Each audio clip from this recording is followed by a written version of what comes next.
Hi, this is Roger Taylor from Duran Duran, and this is a salute to Rio's 35th anniversary. John Taylor actually came up with the title RIO, and it immediately hit a good note with everybody and stuck. I'd never been there. We'd been around the world behind the first album. You know, we'd been to the US and we'd been to Europe, but there was something about Brazil and Carnival, the color, the energy, the little that I knew about it. It felt like something that was the energy that I wanted to tap into. I think we were in a rehearsal studio somewhere in London, and we were just starting to write the Rio record, and John bounds in, says, we need to write an opener. We need a really good show opener that's going to really explode at the beginning of the set. You know, I start playing the beat, which is it's quite an unusual beat because the bass drum just falls on the beginning of every bar rather than, you know, all the way through as a four on the floor.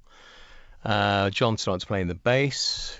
Nick comes in, he starts to play with his sequencer. I mean, it was literally like everybody walked in one at a time and just did their part, and he starts doing the offbeat guitar part. And it just came from that, I think, that we just wanted to write a really good set opener. I think we really created a monster there, didn't we? My Own Way, the second track on the Rio album, is actually a different version than the one that was initially released as a single. The single version of it is a little misguided. We were kind of going for a very disco, Donna Summer-y. I mean, it was probably the most blatant kind of disco song we wrote. My Own Way. For me, it was always a slightly tricky song. I mean, I still think that the verse is a lot better than the chorus. You know, I saw you at the air race yesterday. April showers, get out of my way. That was really catchy, but I got my own way. Sort of, to me, I don't think that the chorus ever quite fulfilled the promise of the verse. But people like it, and that's fair enough, and it's not up to me. The single version was very different from the album version. I made some notes on some of these songs, and at the top, next to My Own Way, I'd written Problem Child. So by the time we cut it for the album, we slowed it right down, and we kind of got the groove a little bit more where it should be. So I much prefer the album version of it. Lonely in Your Nightmare was done quite quickly in the studio. Again, I think it was quite a strong lyric theme. The track itself is very, very simple. It's got a really cool, easy groove, and the guitar riff is really what drives it, along with the synthesizer arpeggios. But it's all about the vocal melody and the lyric, to me, that song. Had this kind of very laid-back session-y feel, and I think we kind of went for that a little bit. From my point of view, the interesting thing was the overlay of the fretless bass and the regular bass. We kind of had the basic groove to this song, and I overdubbed the fretless. I mean, all of the songs on this album, I mean, they're really, you know, as good as a bunch of songs as we ever wrote. It was a very different kind of melody for me to write, and I just let the chords kind of inform it. I'd listen to what they got, this really nice kind of riff going, and I think it's also one of the things about the way I come up with melodies that they like. It also gives you a completely different point of view on the music you're writing. This is a pattern which has repeated itself many, many, many times over the life of Duran Duran, and I hope it still does. So that's it. Lonely in Your Nightmare started, I mean, as far as those guys are concerned, the vocal started in the wrong place. But it's such a nice melody. I really like it. And you know how melodies tell you stories? That one just told me a story all the way along. Hungry Like the Wolf, the first time I heard that riff and that beat was in Manchester Square. It was a Saturday, and I'd gone off to do some shopping, as one does. And I came back, and Andy, Nick, and Roger had got this thing going, and I think Simon, you know, I mean, I'm pretty sure everybody was there but me. And the song already had a shape to it, and it had this drive, and it was pretty easy for me to just like kind of come in. I don't remember thinking much about what I played. I just had to. I mean, that's how it is sometimes. Sometimes you have to really work hard to find your place in a song. Sometimes it's like the first thing you play just works. Hungry Like the Wolf is certainly one of the most important songs in Duran Duran's career. When we first put it out, it did really well around a lot of the world, but actually in America, it hadn't become successful when it was first released. It sort of took 2-3 times for it to catch on at radio. We did some remixes, which were done in California, that were a little more American radio friendly. That was the song that did end up breaking us in America. That's such a big kind of rock aspect of Duran Duran. And you know, that song also was really the one, I think, that got America sort of round the unmentionables. I think it really was, that song. You know, the thing about this record that it doesn't sound like anybody else. All the other songs I can kind of think, oh, it sounds a little bit like Japan, or this sounds like Roxy. This can be anybody else but Duran Duran. It's just us. It's not influenced by anything. Me, I'm the wolf. No, it's very naughty. You probably couldn't write those words now. Well, Hold Back the Rain was definitely one of the tracks that there was a lot of rhythm section energy in that track. But the thing about most of the songs on this album, they were just so beautifully democratic. You can really hear the bass and drums speak. You really hear Andy's guitar. You really hear Nick, and you really hear Simon. And Simon would say later on that he wrote that song about me. And it's about being the five of us and how the fact we need to look after each other. And now it's time to look after you. And you've got to come back to us. And that's really what the song is all about. And I wrote the lyric. I remember writing the lyric the day before I went in the studio and laid it down. And I wrote 2 copies out. One of them I stuck in my bag that I'd carried with me. And the other one I slipped underneath his door. And it worked. He got the message. Yeah. I mean, again, it's full-on bombastic Duran Duran, this one, isn't it? I mean, again, it couldn't be anybody else. The heavy guitars, the disco rhythm section, Nick sequencers, just kind of sums up the early years of the band, this one, I think. And great lyrics as well.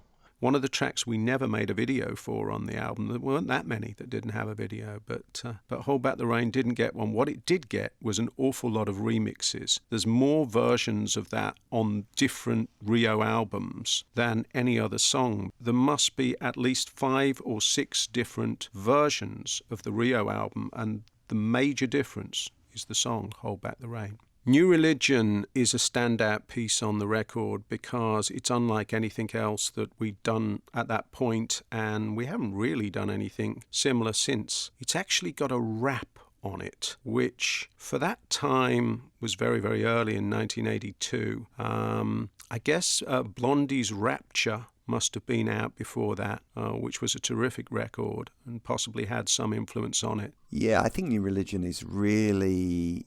It's a real lyrical tour de force. I mean, this is if ever you're going to blow your own trumpet, I guess this would be the time. But I really feel like, Simon is underestimated as a lyricist. And I think that he was, one of, if not the defining lyricists of this moment, like 82, 83, 84. He had a way of mixing sort of surrealism with eroticism, with kind of anger and passion. I mean, everything was going on. I think New Religion is a fantastically interesting lyric. He called it a dialogue between the ego and the alter ego. I mean, just remember how the lyric got written. And, we'd kind of gone into this slightly rock funk fusion thing with that song, which was very much untrodden territory for us. We were really experimenting musically with it. And when it got to that kind of the kind of middle part, and it was the advent of hip hop at the same time, and I wanted to do something like a rap. It was a serious piece of work, wasn't it? Again, it was a very deep cut for a band that was really considered as a team band. To pull out, a song like that was quite something, and it had everything as well. He had, had the rhythm section was doing something really great. I think the guitars are amazing. I mean, it just had everything. Last Chance on the Stairway. I mean, it's a party song, isn't it? Really, girl meets boy at house party. I think Nick had been talking about this French phrase which they use called l'esprit d'escalier, the spirit of the staircase. When you think back, oh, I should have said this, or I should have done that. That's what l'esprit d'escalier is. It's what you think of on the staircase when you're walking down from the party on the first floor, and you know you can't walk back up the staircase to deliver that sentiment. We were lucky with the RIO album because I think the second album syndrome is always very difficult for artists. If your first album is quite successful, where do you go with your second album? We were lucky because we'd written about half of it already, not knowing whether the first album was going to be a hit or not, because when we were travelling and on the road or in our rehearsal room, we'd always write new songs. Last Chance on the Stairway was one of the ones we had not written yet. So it was really written in the latter part of the recording and pieced together more in Air Studios in London. Yeah, Save a Prayer, amazing. It's an amazing song. You know, this song has taken us around the world. We could have just written nothing else in our entire career, and this song would have been like a magic carpet ride around the planet. We go to places like we just did the Lollapalooza tour in South America, which was amazing. And Save a Prayer is a song we put in the encore, and just the whole audience have their arms in the air and they're singing Save a Prayer. It's quite extraordinary when you get this moment. The song Save a Prayer started in our room off the Rum Runner. Andy and Nick, they worked out the chord progression. Perhaps one of the most distinctive lead keyboard lines is Nick's line on this. It's like that's where it begins. The way Save a Prayer came about was completely by accident. We were in our rehearsal room in the Rum Runner nightclub in Birmingham, and I had just received a new piece of gear. It was a Roland Space Echo, and this was an old school tape echo with a few different settings on it. So I'd gone in early that day before rehearsals were scheduled to start to figure out how the Space Echo worked and what I could do with it. I was never a big fan of reading manuals. I'd rather just turn it on and fiddle with it and see what I could do. Got to say, it's probably my favourite song from this record, and it was something we didn't do very often. We didn't do the ballad very often in the early days. Of course, Ordinary World, things like that came later. To have pull a big ballad out of the bag like that was something quite special, I think. My personal favourite track on the RIO album, I guess, would have to be The Chauffeur. It was the last track to be recorded on the album, so I scurried off into another room with our tape op at the time, a lovely lady called Renata, and started to build an electronic track for The Chauffeur. I started with a TR-808 Roland rhythm box, and then slowly layered up the sequences and made something that I imagined everyone else was going to come and play on top of. And we got so far in, and I suppose I'd probably layered a little more than I'd first intended to, and Simon heard it and did a guide vocal on it. He already had the melody and the lyric, and so it almost sounded completed. Simon wrote the lyrics before he actually joined the band. When he turned up to sing with us, he had a little notepad there, and one of the lyrics was The Chauffeur, already completely written. That didn't get used on the first record, and he kind of pulled it out the bag on the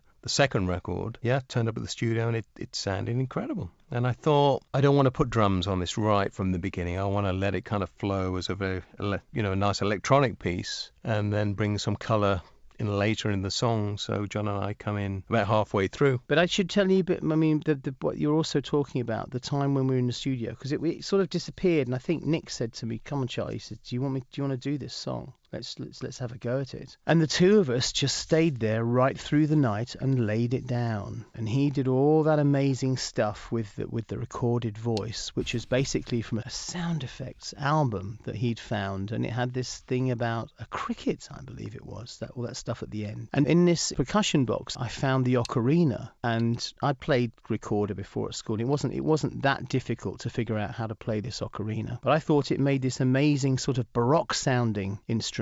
And that's what I played. I played a very Baroque sounding theme at the end of it. It is a wonderful piece of music. I love it. That's when I really got a sense of how of this extraordinary engine that Duran Duran was. That you could come into the studio one morning and Simon and Nick had been up all night and they'd built this fucking monster that was the Chauffeur. That was a wow moment. It was all there. I mean, it's probably in contrast to Save a Prayer. That's the Chauffeur is the ultimate underground Duran track. That's the track that everybody that isn't a Duran fan says that's my favorite song. It's the dark side. And RIO you think of as being a very upbeat album. The city, the carnival, the color, the movement, everything, the sex, and that being the guiding spirit for the album project. But then you have a song like The Chauffeur, which is one of the darkest, most sort of David Lynchian kind of fucked up mess of a track that you will hear. And that's The Chauffeur. It's the dark masterpiece of the album.